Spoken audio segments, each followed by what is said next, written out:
अस्सलाम वालेकुम एवरीवन। तो आज हम लोग पढ़ेंगे अबाउट न्यूरोट्रांसमीटर्स, हार्मोन्स। न्यूरोट्रांसमीटर्स की कैटेगरीज़ और उनके टाइप्स को हम इन डिटेल पढ़ेंगे।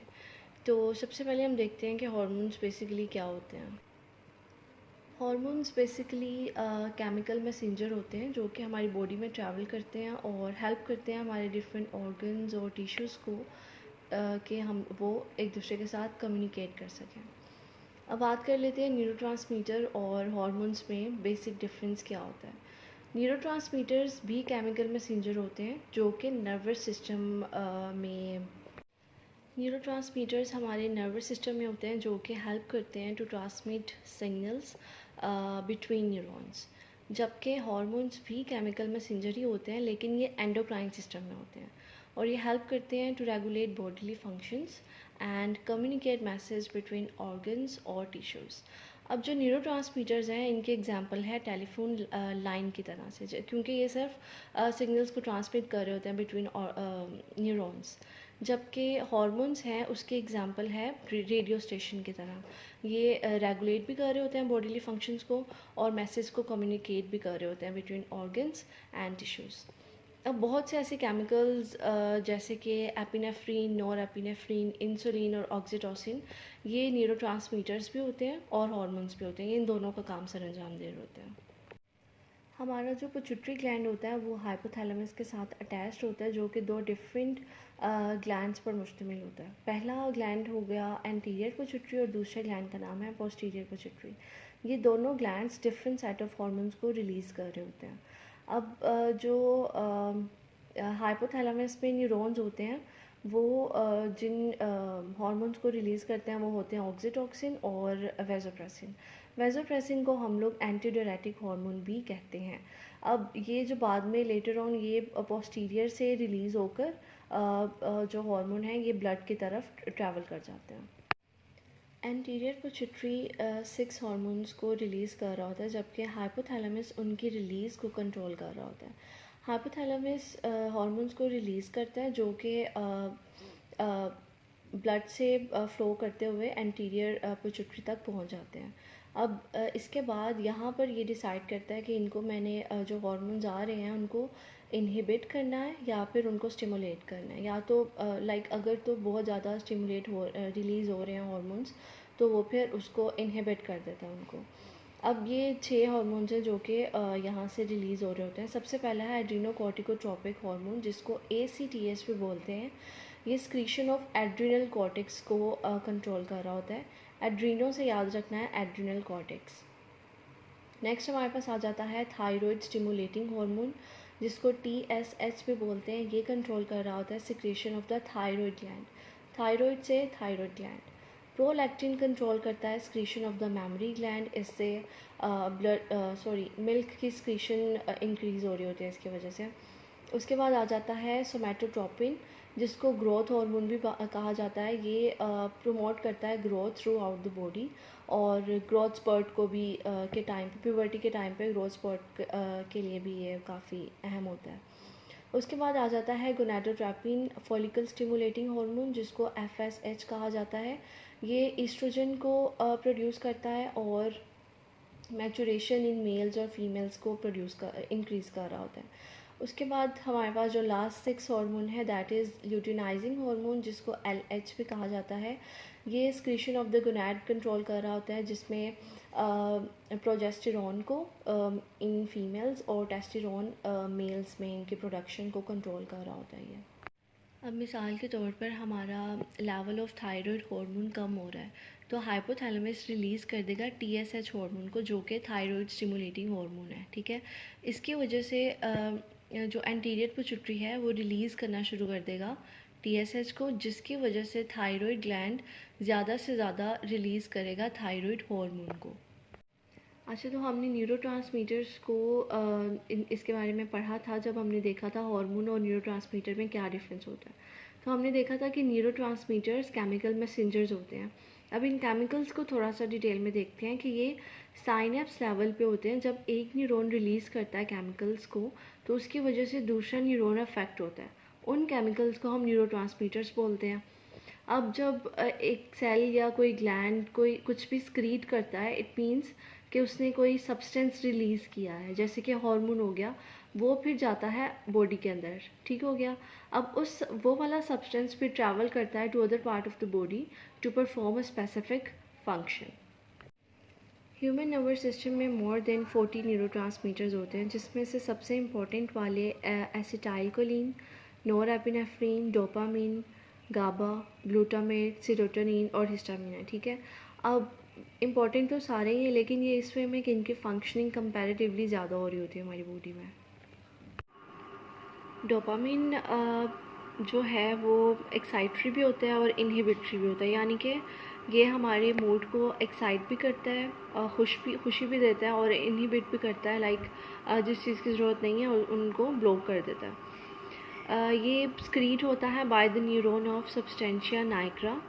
डोपामिन को हम प्लेयर केमिकल भी बोलते हैं, क्योंकि ये जब रिलीज़ होता है तो ये तभी रिलीज़ होता है जब हमें कोई रिवार्ड मिल रहा होता है और उसके बदले में हम लोग खुश हो रहे होते हैं, तो तब ये वाला जो हार्मोन है ये रिलीज़ हो रहा होता है। इसके अलावा डोपामिन वो हार्मोन है जिसे बहुत ज़्यादा स्टडी किया गया है, इस पर बहुत ज़्यादा रिसर्चेस की गई हैं। इट इज़ बिकॉज कि ये बहुत ही मेजर रोल प्ले करता है इन ह्यूमन बिहेवियर और कॉग्निशंस में। देन अगर हम इसकी बात करें इसकी इनहिबिटरी क्यों है ये, तो ये हमारी जो भी अननेसेसरी मूवमेंट्स होते हैं उनको इनहिबिट कर देता है। इसके अलावा अगर डोपामिन की डेफिशिएंसी हो जाए तो ये पार्किंसंस डिजीज़ की तरफ लीड कर सकता है। पार्किंसंस डिजीज़ एक न्यूरो डिजेनरेटिव डिजीज़ है जिसमें कोऑर्डिनेशन और मूवमेंट में मसला आ रहा होता है। इसके अलावा जो डोपामिन है, अगर ये इसका लेवल इंक्रीज़ कर जाए तो शिज़ोफ्रेनिया और साइकोटिक डिसऑर्डर्स की तरफ इंसान जा सकता है। डोपामिन के इंक्रीज़ होने से या ये बोलें कि ड्रग्स और जो अल्कोहल अब्यूज़ होता है, इसकी वजह से डोपामिन का लेवल एक टेम्प्रेरी तौर पर इंक्रीज़ हो जाता है, जिसकी वजह से वो इंसान बहुत ज़्यादा कंफ्यूज फील करता है और फोकस नहीं रह पाता। इसके अलावा अगर appropriate level of dopamine excrete हो रहा है हमारे ब्लड में, तो ये मेजर रोल प्ले करता है हमारी मोटिवेशन में और हम मोटिवेटेड रहते हैं to achieve a task. Serotonin एक इनहिबिटरी न्यूरोट्रांसमीटर है जो कि रिलीज़ होता है from neurons of brain stem and gastrointestinal tracts और थ्रोम्बोसाइट्स है। सेरोटोनिन को हम 5-HT भी कहते हैं और ये कामिंग केमिकल होता है। डोपामिन प्लेयर केमिकल है, सेरोटोनिन कामिंग केमिकल है। इसको जाना जाता है मूड मॉड्यूलेटिंग इफ़ेक्ट्स के नाम से भी। अगर हमारे पास सेरोटोनिन का लेवल कम हो जाता है तो इसकी वजह से डिप्रेशन, न्यूरोसाइकोटिक डिसऑर्डर्स की तरफ जा सकता है, इमोशनल डिसऑर्डर्स की तरफ जा सकते हैं, जैसे कि डिप्रेशन हो गया, anger control problems, obsessive compulsive disorder, even suicidal tendencies. और अगर हम मज़ीद इसके बात करें कि सेरोटोनिन का क्या रोल है हमारी बॉडी में, तो ये हमारी एपेटाइट को मैनेज करता है, स्लीप, मेमोरी, और अभी डिस्कवर किया गया है थ्रू रिसर्चेस कि ये डिसीजन मेकिंग में भी रोल प्ले कर रहा होता है।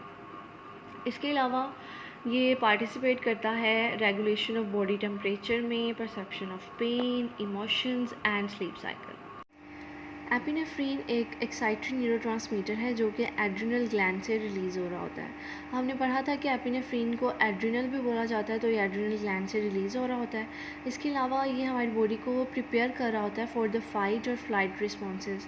जब भी कोई फ़ाइट और फ्लाइट सिचुएशन होती है तो हमारी बॉडी का में जो हार्ट रेट है वो इंक्रीज़ हो जाता है, ब्लड प्रेशर और ग्लूकोज लेवल ऑटोमेटिकली इंक्रीज़ हो जाता है। वो ऑटोमेटिकली नहीं हो रहा होता, बेसिकली हमारी बॉडी में एपिनेफ्रीन का लेवल इंक्रीज़ हो रहा होता है, जिसकी वजह से हमारी हार्ट रेट और ब्लड प्रेशर और ग्लूकोज लेवल इंक्रीज़ हो रहा होता है।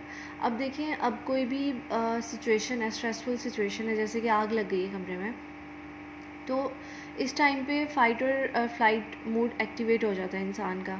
अब आग लगी है तो मैं भागूंगी ऑब्वियसली, तो इस टाइम पे एपिनेफ्रीन का लेवल ज़्यादा इंक्रीज़ हो जाता है, जिसकी वजह से वो मेरे ब्रेन में ये मैसेज आता है कि हाँ जी मैंने भागना है यहाँ से, और फिर I save myself from fire.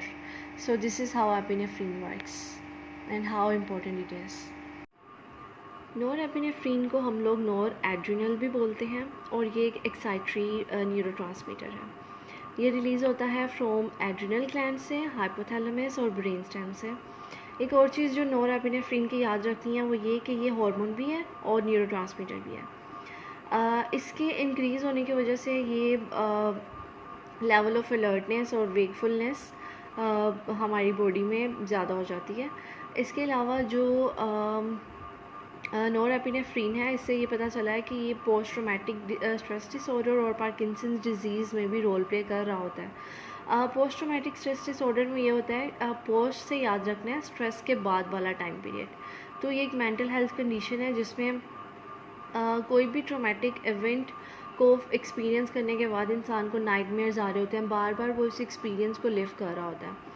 इसके अलावा पार्किंसंस डिज़ीज़ को हम लोग डिस्कस कर चुके हैं कि ये एक न्यूरोडिजेनरेटिव डिज़ीज़ है जिसकी वजह से हमारी मूवमेंट्स और कोऑर्डिनेशन में मसला आ रहा होता है।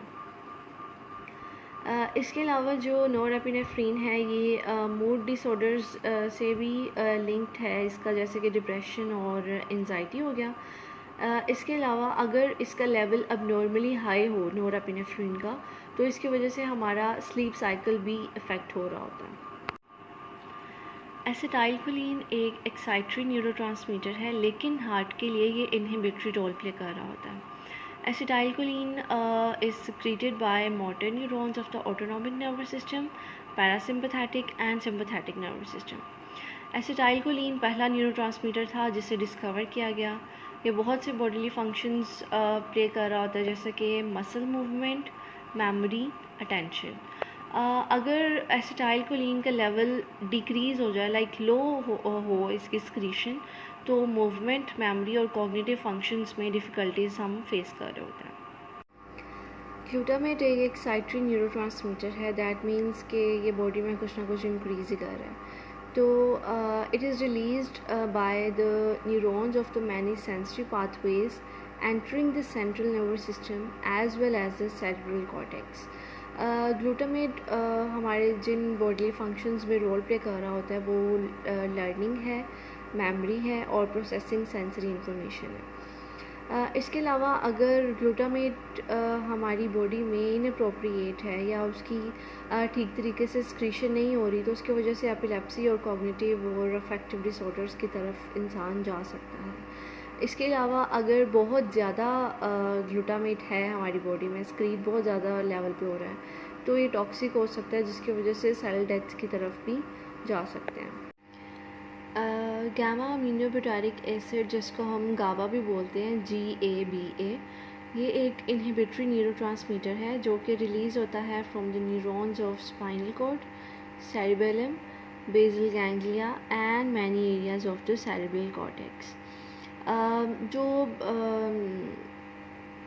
गाबा है इसको हम लोग ये काफ़ी ये रेगुलेट करता है हमारी एक्टिविटी ऑफ द न्यूरॉन्स, और ये गाबा प्रिवेंट करता है हमारी बॉडी को ओवर एक्टिव होने से। जैसे कि अगर ओवर एक्टिव होने की वजह से सीजर्स और एंजाइटी हो रही होते हैं, तो वो इससे प्रिवेंट कर रहा होता है। क्योंकि गाबा एक इनहिबिटरी न्यूरोट्रांसमीटर है, तो ये स्लो डाउन करता है activity of neurons in our brain. जो फंक्शंस गाबा प्ले कर रहा होता है उसमें आ जाती है स्लीप, मसल्स कंट्रोल और मूड रेगुलेशन वगैरह। बाकी जो गाबा है इसका निकनेम लर्निंग केमिकल भी है। सो दैट्स इट, ये हमारा लास्ट था न्यूरोट्रांसमीटर जो हमने आज डिस्कस करने थे। सो हमने देखा कि डोपामिन को प्लेयर केमिकल बोला जाता है, सेरोटोनिन को कामिंग केमिकल बोला जाता है और गाबा को लर्निंग केमिकल बोला जाता है। So that's it.